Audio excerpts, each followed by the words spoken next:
Estamos entrando agora na terceira parte da série sobre a origem histórica do dízimo. Mas antes quero dedicar tempo e desejo para confessar a você o motivo que me levou a estudar, não só pessoalmente, mas também colocar esses estudos e pensamentos à disposição de quem tem interesse nesse assunto.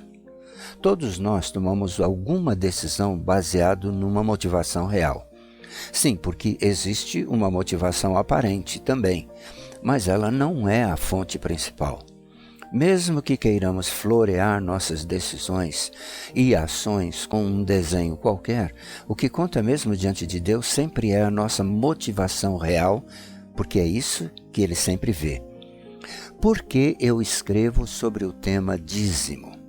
Esse assunto é tão velho e estamos carecas de saber. Bem, estas são duas verdades que não podemos esconder. O assunto tão velho e o assunto que estamos carecas de saber. Baseado nestas duas vertentes, resolvi então ter coragem e me perguntar, a mim mesmo, duas perguntas. A primeira pergunta que fiz a mim mesmo foi: este assunto do dízimo já está sacramentado? Já está definido? Já foi esgotado? É isso mesmo que a história religiosa evangélica definiu e pronto, e eu tenho que aceitar? A pergunta que fiz a mim mesmo também foi: o que eu ouvi, aprendi, ensinei nesses anos todos, definido pela teologia sistemática cristã evangélica, está correto? Bem, mediante a estas questões, eu tinha que tomar uma de duas decisões. A primeira é entender que tudo o que aprendi e ouvi no sistema evangélico é verdade. E aí devo deixar isso quieto, seguir adiante.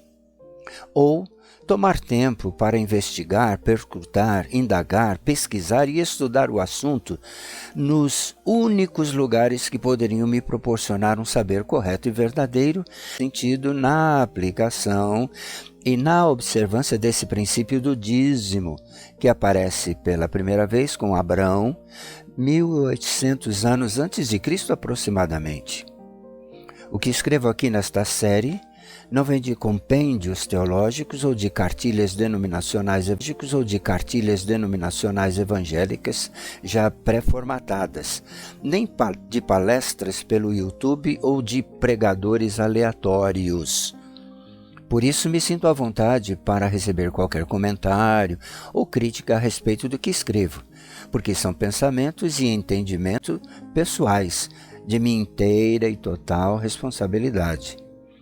Existem irmãos em Cristo no mundo inteiro que não têm oportunidade de estudar e de pesquisar a fundo o que realmente a história bíblica que está registrada fala sobre o princípio do dízimo e seguem estes irmãos sem critérios, ensinos diversos, tornando a vida desses irmãos um peso e um medo por não serem dizimistas conforme a religião diz. Temos uma escritura que pode nos ajudar a entender melhor essa questão de fala sobre o dízimo e tantas outras questões também. Por exemplo, temos a figura do escritor do Evangelho de Lucas, ou seja, o Evangelho de Jesus, o médico Lucas, grego, que escreveu também o livro dos Atos dos Apóstolos. Só que eu mudei um pouco o título do que está na Bíblia, eu coloquei livro dos Atos do Espírito Santo. Esse é meu título. Lucas se preocupou em relatar a seu amigo Teófilo, com fidelidade, os atos de Jesus. Lucas não viu nem falou com Jesus, mas soube por várias na Galileia. Agora veja o que Lucas escreveu a Teófilo. Veja a sua preocupação em contar para o seu amigo, em dividir com o seu amigo Teófilo os acontecimentos sobre Jesus. Veja o que ele diz. Muitos já se dedicaram a elaborar um relato dos fatos que se cumpriram entre nós, conforme nos foram transmitidos por aqueles que desde o início foram testemunhas oculares e servos da palavra. Eu mesmo investiguei tudo cuidadosamente e decidi te escrever um relato ordenado, ó excelentíssimo Teófilo. Veja o motivo: certeza das coisas que te foram ensinadas. Pego aqui como modelo para mim o motivo principal para eu estar escrevendo sobre o tema dízimo. Primeiro, eu mesmo queria ter certeza de tudo o que me disseram em longa data se estava correto, porque eu mesmo não tinha certeza disso.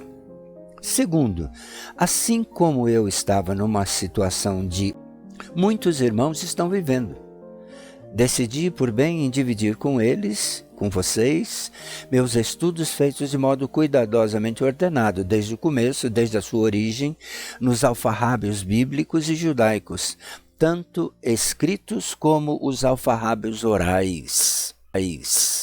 Tenho a pretensão de possuir a verdade total?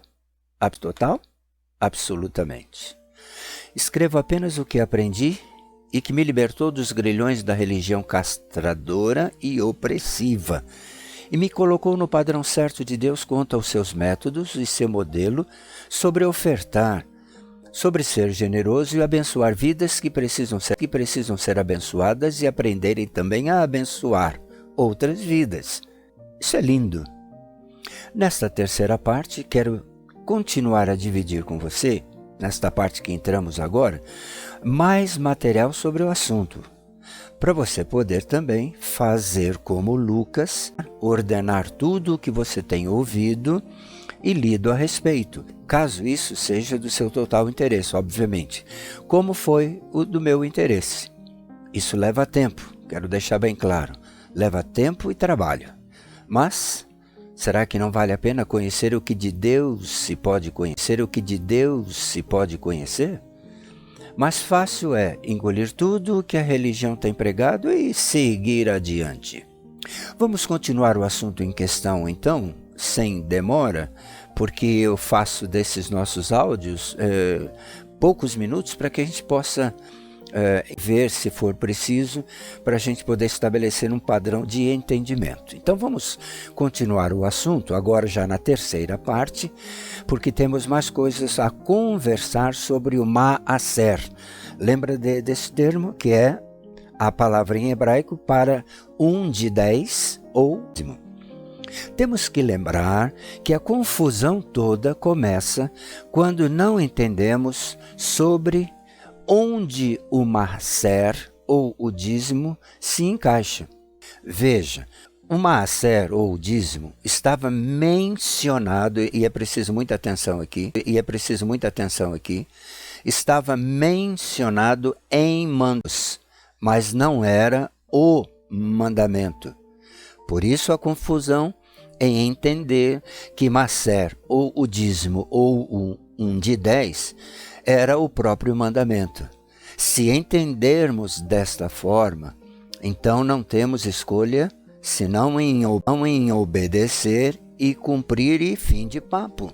É importante entender que na Torá escrita, ou na Torá oral, os 5 primeiros livros da Bíblia, não existe qualquer outro mandamento que envolva o maaser, ou de 10 ou o dízimo, pelo menos 32 referências. Apenas envolve na produção agrícola e pecuária, ou seja, o maaser, ou de 10 ou o dízimo não se aplica em mais outra situação, a não ser agrícola e pecuária, porque todos os mandamentos aonde o maaser está envolvido está dentro da produção agrícola e da pecuária. Veja que interessante. Nestas 32 referências, e antes eu digo para você ir pesquisar como eu fiz, ok? Encontramos todas as aplicações do maaser ou o dízimo para o povo de Israel. Lembrando a você que nossa série de estudos sobre a origem bíblica do dízimo, nós estamos baseando esses estudos na Torá escrita, na Torá oral, bem como no contexto histórico bíblico judaico, porque são eles que nos dão o norte para o aprendizado e a aplicação para os dias de hoje do corpo de Cristo que fazemos parte, o que para mim nunca mudou. Vamos ver então estas aplicações antes de terminarmos esta terceira parte, porque não quero cansar você com muitas informações, porque esta nossa série não é uma mensagem de edificação, de consolo, de reflexão, mas é um estudo profundo e não pode ser digerido com grande quantidade. As aplicações, preste atenção, as aplicações que a Torá escrita nos ensina são estas. Vamos tratar agora de como o dízimo ou maaser era aplicado, ok? O maaser ou o dízimo era aplicado na oferta, primeiro, da colheita dos grãos. Segundo, era aplicado na colheita de frutas. Terceiro, era aplicado na colheita de ervas. Quarto, era aplicado na colheita de óleo e vinho. E quinto, era aplicado na pecuária. Estas aplicações não eram ordenanças de Deus, preste atenção. Estas aplicações não eram ordenança de Deus, mas eram ordenações para o povo ser generoso e grato pelas bênçãos de Deus recebidas.